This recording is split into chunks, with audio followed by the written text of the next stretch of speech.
নৃসিংহদেবের চতুর্দশীর দিন, তার দিন পরে এই যে আমরা এখানে ভোগ দেওয়া হয়, ঠাকুর ভগবানকে ভোগ দেওয়ার পর আমরা এই যে প্রসাদ পাবো। হরে কৃষ্ণ বন্ধুরা, তোমার সবাই কেমন রয়েছে? আজকে সবাই ভীষণ ভালো রয়েছে। তো এই যে দুপুরেরটাই একবারে রাইন্দে থইয়া যায়, কেননা দুপুরের আমার ঠাকুমা আছে, ঠাকুমা ওনার জন্য রাইন্দে থইয়া দিতে হবে, উনি বাড়িতে আছে। তো এই যে পনির একটু নিয়েছিলাম, পনির পনির দুধ ছিল, দুধটা একটু ফাটাইয়ে আমি এই যে পনির বানিয়ে নিলাম। তো বেশি দুধ মানে রয়ে থাকলে আমি দুধগুলো ফাটাইয়ে এখানে পনিরটি বানিয়ে নিই।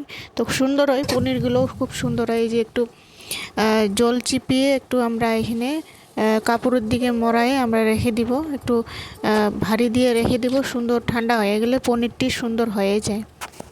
তো এই যে কি সুন্দর জমে গেছে, ঠান্ডা হয়ে গেলে সুন্দর একটা পনির তৈরি হয়ে যায়। এই যে দেখুন, এক এক সন্ধ্যা মতো হয়ে যায়। এই যে তারপর হলুদ লবণ একটু লাল লঙ্কার গুঁড়া মেখে সুন্দর করে মেখে আমরা একটু তেলের মধ্যে ভাজাভাজি করে নিব।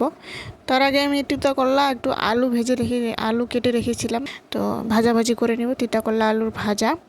তারপর এদিকে ভাতও বসিয়ে দিয়েছিলাম। আবার দিনটাও ভালো ছিল না, খানিক বৃষ্টি পড়ে একটু রোদ দেয়, তো বারবার বৃষ্টি পড়ে কাপড় কানি বারবার উঠাওয়া লাগে, আবার দেওয়া হয়।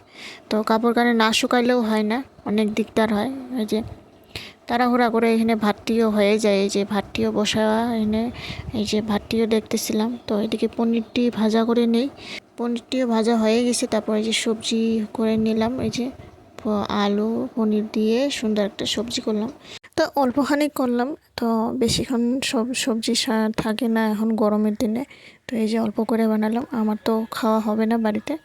তো দুপুরে এক জায়গায় ভোগ দেওয়া, নৃসিংহ চতুর্দশীর দিনে তার দিন পরে পারণের প্রসাদ পেতে হবে এক জায়গায় সাধুগণের বাড়িতে। এই যে আমি বের হয়ে পড়েছি, এসে একটু পরে আধা ঘন্টা পরে আমরা এই যে প্রসাদ পাই।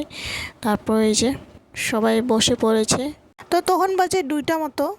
তো বন্ধুরা, ভিডিওটি ভালো লাগলে অবশ্যই লাইক কমেন্ট শেয়ার সাবস্ক্রাইব করে জানাবেন।